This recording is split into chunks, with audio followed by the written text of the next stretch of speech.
Selamat pagi dan selamat datang di Infodemik. Kita bahas sekarang. Sebelumnya kita telah berbicara tentang tinggal di rumah, tapi bagaimana jika rumah Anda bukan tempat yang aman? Bagi sebagian besar masyarakat, rumah adalah tempat kita dapat bersantai, dikelilingi oleh keluarga. Tapi bagi sebagian lain, rumah bisa menjadi tempat insiden kekerasan.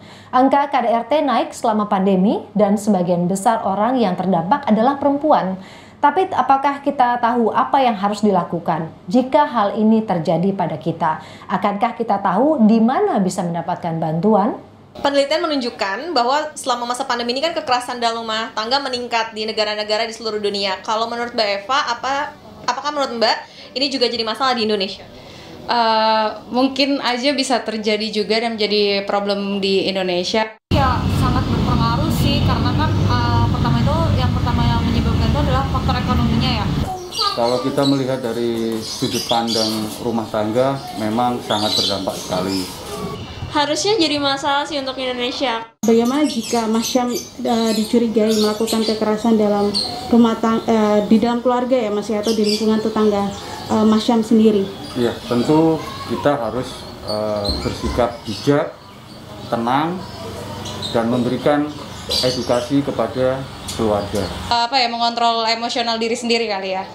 Harusnya dilaporin sih. Menurut Mbak Eva, di mana sih orang bisa dapetin bantuan? Berkonsultasi dengan ahli-ahlinya atau mungkin ke psikiater. Ke tetangga kali ya. Mungkin salah satunya ada di LBH, Lembaga Bantuan Hukum, ataupun di Komnas Perlindungan yang ada di Indonesia. Mungkin dari keluarga terdekat dulu kali ya. Rumah kan harus selalu menjadi tempat yang aman. Apa yang Mbak lakukan kalau misalnya terjadi sebaliknya? Sebaiknya dilakukan diskusi terlebih dahulu. Berusaha untuk menciptakan suasana yang seru, yang nyaman. Tentu saya akan melakukan edukasi kepada anggota keluarga, baik itu secara formal maupun secara kerohanian. Lebih ke introspeksi sih Mbak. Kalau saya pribadi, saya kabur sih.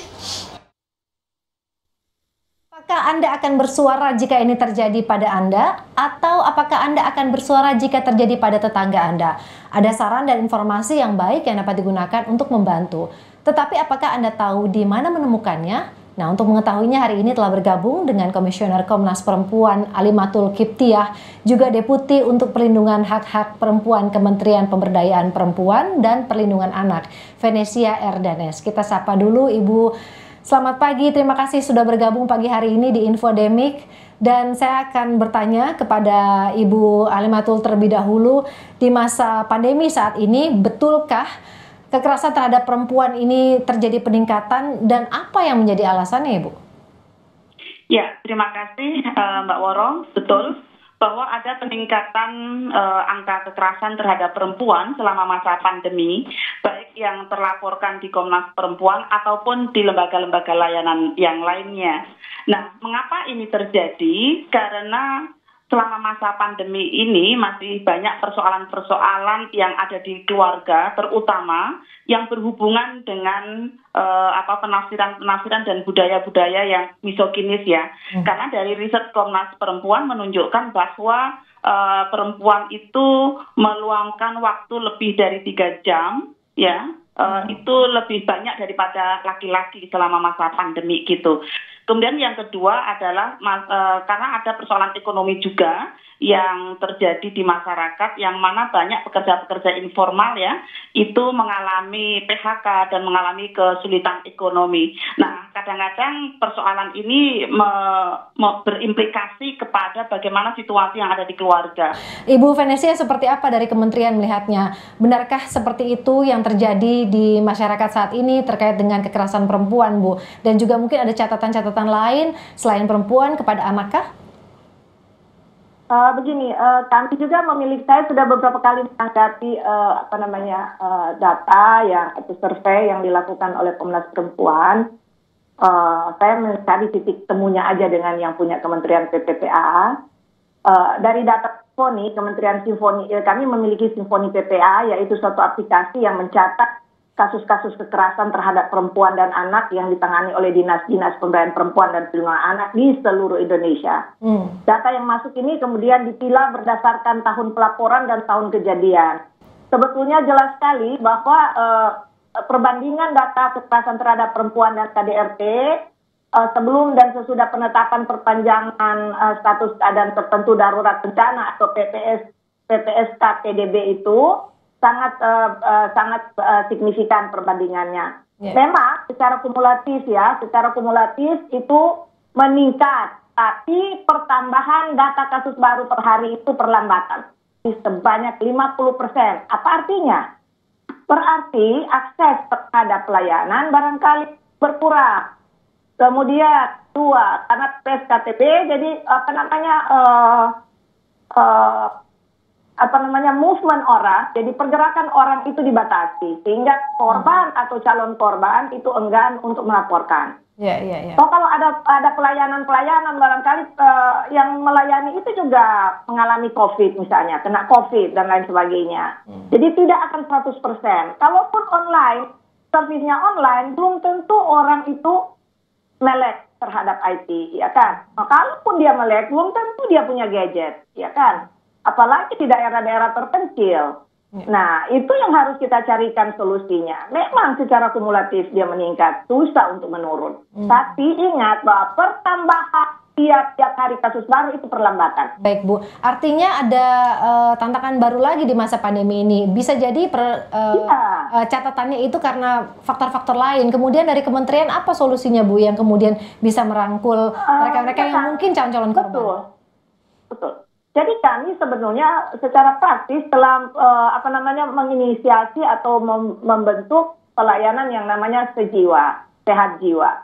Ini ada online satu hotline-nya 119 extension 8. Itu sebetulnya dari Kementerian Kesehatan. Tetapi kami kolaborasi dengan KSP menggunakan hotline ini sehingga memilah-milah.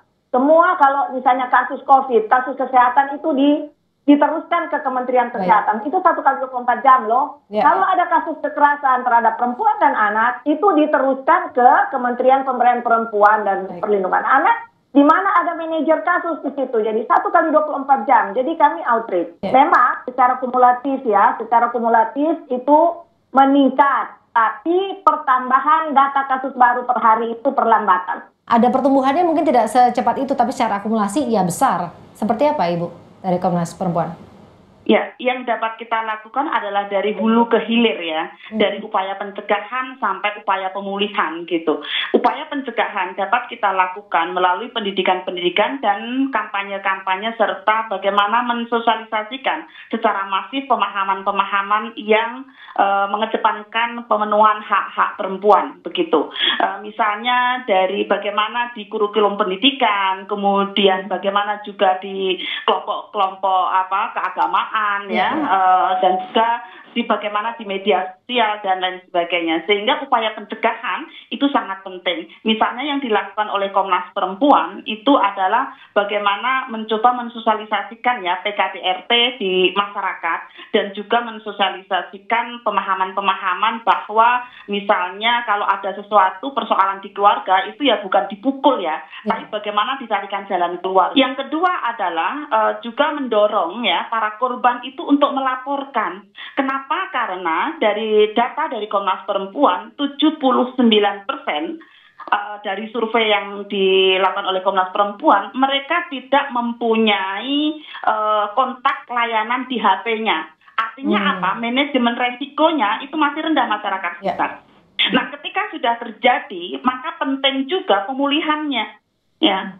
Pemulihan dari korban itu, baik apa yang dibutuhkan, apakah dari aspek psikologis, apakah aspek hukum, apa aspek medis, ataupun aspek agama. Ini sangat penting sekali. Jangan hanya kemudian kita fokus kepada pelaku, tapi korban kita diamkan. Yang terakhir adalah persoalan monitoring pelaksanaan daripada PKDRT ini ya. Jangan sampai kemudian kita biarkan saja. Monitoring pelaksanaannya itu juga harus kita perhatikan dengan jelas. Jadi dari hulu ke hilir tadi sangat diperhatikan. Selain wadahnya juga sudah disediakan dan mungkin juga harus ada keterbukaan. Ibu Venesia, kalau jika memang korban itu sendiri tidak berani untuk mengadukan, apakah ada saran-saran yang bisa diberikan untuk orang-orang sekeliling yang mungkin melihat itu dan tergugah? Ya memang undang-undang PKDRT ini adalah bersifat delik aduan, jadi korban dan pelapor. Tetapi jangan lupa bahwa kita masih memiliki KUHP. Barang siapa yang melihat kejadian-kejadian seperti itu, mengancam jiwa seseorang dan lain sebagainya, wajib dia untuk melapor. Jadi nggak usah takut,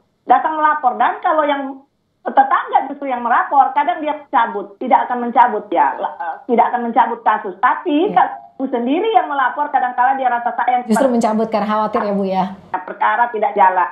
Jadi mohon mengimbau para tetangga atau bapak ibu yang melihat kejadian ini, dan apalagi kalau sudah terjadi berulang-ulang sehingga mengancam jiwa si ibu atau ibu rumah tangga atau siapapun anak, nah itu wajib sekali untuk melapor. Terakhir Ibu Halimatul mungkin bisa memberikan referensi media sosial yang mungkin dapat kemudian menjadi wadah untuk mereka-mereka yang merasa mengalami kekerasan dalam rumah tangga dianggap pas seperti itu. Iya, yang paling mudah jelas ikuti atau follow Instagramnya Komnas Perempuan ya, bagi teman-teman yang milenial ini ya. Di sana tinggal ketika masuk atau menjadi masuk ke Instagram Komnas Perempuan, nanti klik gitu, nanti di situ sudah ada form-form untuk kronologinya seperti apa, bagaimana persoalannya, itu tinggal diketikkan di situ, sehingga tidak perlu jauh-jauh ya. Anak-anak sekarang kan sudah sangat familiar dengan Instagram ya. Misalnya, ataupun juga ada di lembaga layanan yang lain ya, di luar Komnas Perempuan, mereka juga mempunyai layanan-layanan dari medsos juga. Kalau memang tidak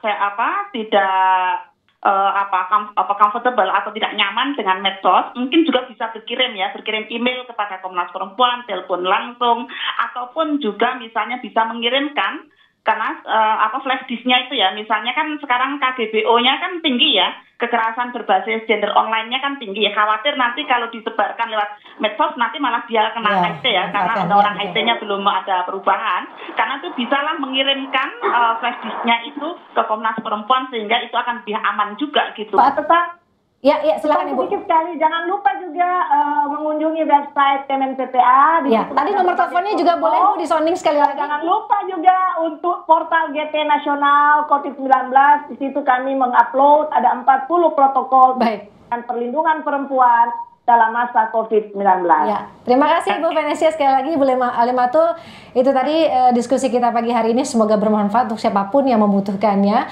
Dan saudara, hidup hanya sekali, jangan sia-siakan hidup untuk menyakiti orang lain, apalagi keluarga Anda. Tapi yang paling penting untuk diingat adalah jika Anda mengalami kekerasan, jangan malu. Apapun penyebabnya, karena hal itu bukan salah Anda. Ikuti saran yang Anda dengar hari ini dan raihlah bantuan. Infodemik pamit. Sampai jumpa, sampai Indonesia Pagi masih akan kembali usai jeda.